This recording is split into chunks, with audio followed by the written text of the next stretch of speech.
नमस्कार दोस्तों, आप सभी का स्वागत करती हूँ मैं आप सभी के अपने इस YouTube चैनल पर। देखिए, जब हमारे सामने कोई भी बात आती है, जिस बात पर हमें निर्णय लेना होता है, तो हम किसकी सुनते हैं? जब हम अपनी बुद्धि की सुनते हैं तो हम बोलते हैं कि हमने बुद्धि की माना बुद्धिमानी करी।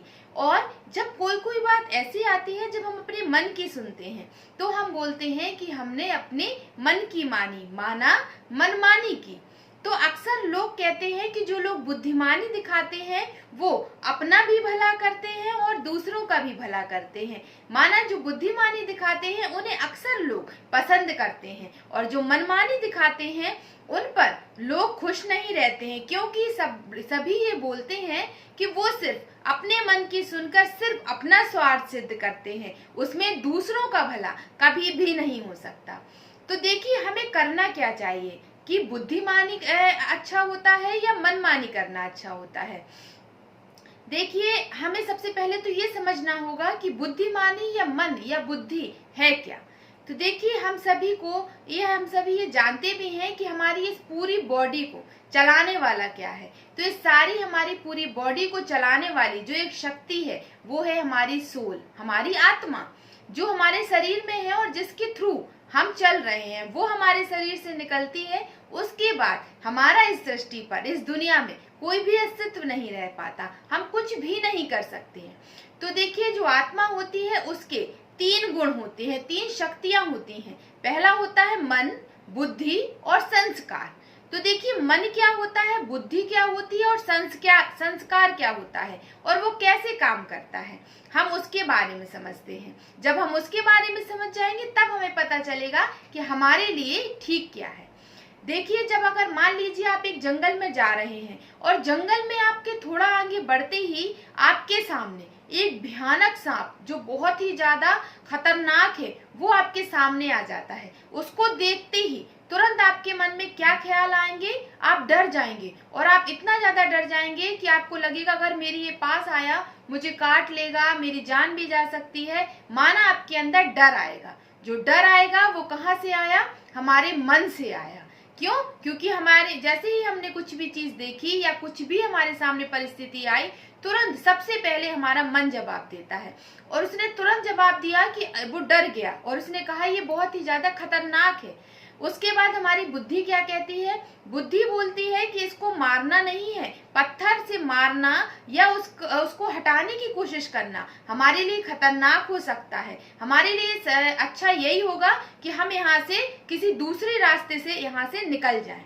उसके बाद हमारा संस्कार जो होता है वो क्या कहता है? संस्कार जो होता है वो पूर्व अनुभव पर आधारित होता है कि इसके पहले आपका क्या अनुभव रहा उस चीज को लेके, उस बात को लेके, उस परिस्थिति को लेकर।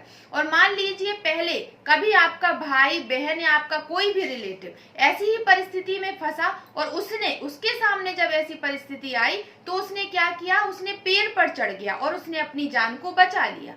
तो देखिए, एक ही बात को, एक ही परिस्थिति को आपका जो मन, बुद्धि और संस्कार है, तीनों ने अपना अलग अलग आंसर दिया। अब बात आती है कि हम इन तीनों में से सुने किसकी? क्या हमारा मन सही है, वो सही कह रहा है, बुद्धि सही कह रही है या संस्कार सही कह रहा है? तो देखिए, हम सभी इस बात को जानते हैं और हम सभी अपने बच्चों से या स्टूडेंट से, जो टीचर होते हैं वो भी यही बोलते हैं कि जब आप एग्जाम हॉल में बैठे हुए हों और आपके सामने जब एग्जाम पेपर आता है तो उसमें आपको ये देखना है कि जो क्वेश्चन आपसे सबसे अच्छे बनते हैं, पूरे तरह से बनते हैं, सबसे पहले आप उनको सॉल्व कीजिए। उसके बाद जो आपसे नहीं बन रहा है उसके बाद उन पर समय निकालिएगा। तो देखिए, हमें करना क्या होता है? जब कभी भी हमारे सामने कोई भी परिस्थिति आती है और हमें ये समझ नहीं आ रहा होता है कि हम किसकी सुने, हम मन की सुने, बुद्धि की सुने या जो हमारा पहले का अनुभव है, जैसे दुनिया कहती है कि अनुभव सबसे अच्छा होता है, तो हम उसकी सुने। तो देखिए, उसके पहले आपको ये समझना होगा कि जब कभी भी कोई भी बात हमारे सामने आती है तो हम सबसे पहले वो प्रयास करें जो हम कर सकते सकते हैं, हमारी शक्ति उसके अनुसार है, हमारी क्षमता उसके अनुसार है। अगर हम उस काम को उसकी अपनी शक्ति के अनुसार करेंगे तो हम उसको सफल हो सकते हैं। जैसे कि जो क्वेश्चन हमसे बनते हैं, जो विद्यार्थी होते हैं, स्टूडेंट होते हैं, और जो क्वेश्चन उनसे बनते हैं पहले वो उनको सॉल्व कर लेते हैं और अपना बाकी बचा समय उन क्वेश्चनों में यूज करते हैं जो उनसे नहीं बनते हैं। तो ठीक वैसे ही हमें क्या करना चाहिए, जब कभी भी कोई भी परिस्थिति हमारे सामने आती है तो जो हमें सामने सरल रास्ता दिखाई दे रहा है, सरल रास्ता दिखाई दे रहा है जिसमें हमारा भी भला होने वाला है और लोगों का भी भला होने वाला है, तो सबसे पहले आप उस रास्ते को चुनिए जो आपके लिए सरल है और आपको अपनी आंखों के जस्ट सामने वो रास्ता नजर आ रहा है। अगर आप उसको चुनेंगे तो आप उस समय से बच जाएंगे जिसमें आप जो आपसे नहीं बन रहा है, जो समस्या, जो आपके सामने परिस्थिति है और उसके कई रास्ते नजर आ रहे हैं, लेकिन आपने सही रास्ता न चुनकर एक ऐसे रास्ते को चुन लिया जो आपकी क्षमता से, आपकी शक्ति से बहुत ही ज्यादा बड़ा है, जिसे आपको सुलझाने में ही काफी टाइम निकल जाएगा। तो क्या होगा, आप उसमें इतना ज्यादा उलझ जाएंगे कि आपको एक सही निर्णय आप कभी भी नहीं ले पाएंगे।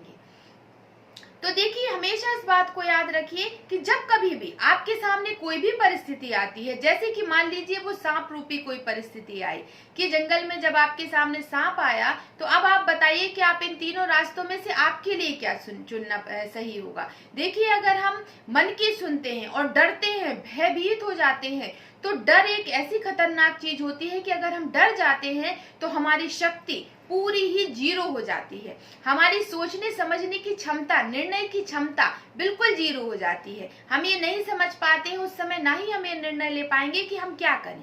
तो हमें अपने मन की नहीं सुनना है, डरना नहीं है। उसके बाद आता है संस्कार। अब संस्कार बोलता है कि हमारे आप जो पहले के भाई थे, बहन थी, जिनके सामने ये परिस्थिति आई थी, उन्होंने तो पेड़ पर चढ़कर अपनी जान बचा ली थी। तो देखिए, जरूरी नहीं है जो व्यक्ति थे वो पेड़ पर चढ़े, उनकी जान बच गई और वो चढ़ भी पाए। आपको पेड़ पर चढ़ना ही नहीं आता है, तो अगर हम दूसरे के अनुभवों को अपने साथ फील करेंगे तो वो भी पॉसिबल नहीं है। तीसरी बात आती है बुद्धि। बुद्धि क्या कहती है कि आप यहीं पर इस रास्ते को चेंज कर दीजिए, दूसरे रास्ते से निकल जाइए, ना ही आपको सांप डराएगा और ना ही उससे जुड़ी कोई भी मुसीबत आपके पास आएगी। तो देखिए, सबसे सरल रास्ता क्या हुआ, बुद्धि का। जो बुद्धि ने निर्णय लिया कि आप रास्ता चेंज कर दीजिए, और वो हमारी शक्ति और हमारे सामर्थ्य के अनुसार भी है, हम बहुत ही सरलता से रास्ते को चेंज कर सकते हैं। तो देखिए, बात ये आती है कि हम मन की सुने, बुद्धि की सुने। ये जरूरी नहीं है कि मन ही हमेशा गलत होता है या बुद्धि ही हमेशा गलत होती है, ऐसा कुछ भी नहीं है। आपको ये समझना है कि आपके सामने जो परिस्थिति आई है वो किस अनुसार है, उसके से रिलेटेड आपके सामने कौन सा रास्ता, जो आपको रास्ता सामने दिखाई दे रहा है वो कितना सरल है। जो रास्ता आपको सबसे सरल नजर आता है, जिसमें आपका खुद का भी भला होने वाला है और दूसरों का भी भला होने वाला है, आप उसको चुनिए। फिर आप देखिएगा कि आपको जो आपका निर्णय होगा वो आपको भी बहुत अच्छा लगेगा, आपके लिए भी सफलता लेकर आएगा, और दूसरे जो चीज को देखेंगे वो भी आपको गलत कभी नहीं बोलेंगे। मतलब आपका भी भला होगा और उससे जुड़े लोगों का भी क्या होगा, भला होगा।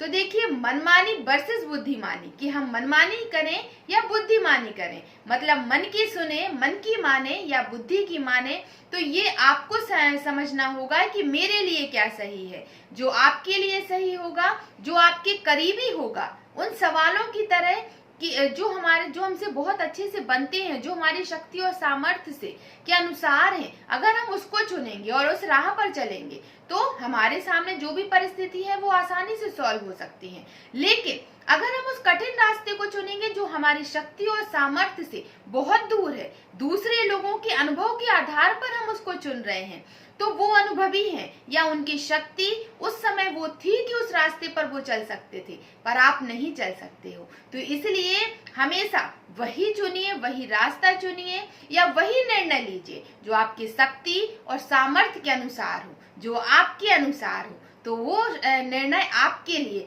हमेशा अच्छा ही साबित होगा, ना वो दूसरे आपको कभी गलत कह पाएंगे और ना आपको खुद बाद में रियलाइज होगा कि ये निर्णय मेरे लिए गलत है। तो चलिए फिर आज आपको समझ आया होगा कि आपको बुद्धि की मानना है या मन की मानना है और आपके लिए क्या सही है। ये आप इस वीडियो के इसके अनुसार आप बहुत कुछ शायद समझ चुके होंगे। तो चलिए फिर आज की वीडियो को हम यहीं खत्म करते हैं। अगर आज का वीडियो आप सभी को अच्छा लगा है तो इस वीडियो को लाइक जरूर कीजिएगा और जो लोग मेरे चैनल पर पहली बार आए हैं तो चैनल को सब्सक्राइब भी जरूर कीजिएगा और जो लोग मुझे पहले से सब्सक्राइब किए हुए हैं उन सभी को मैं दिल से धन्यवाद कहती हूँ एंड इस वीडियो को शेयर भी जरूर कीजिएगा। Thank you.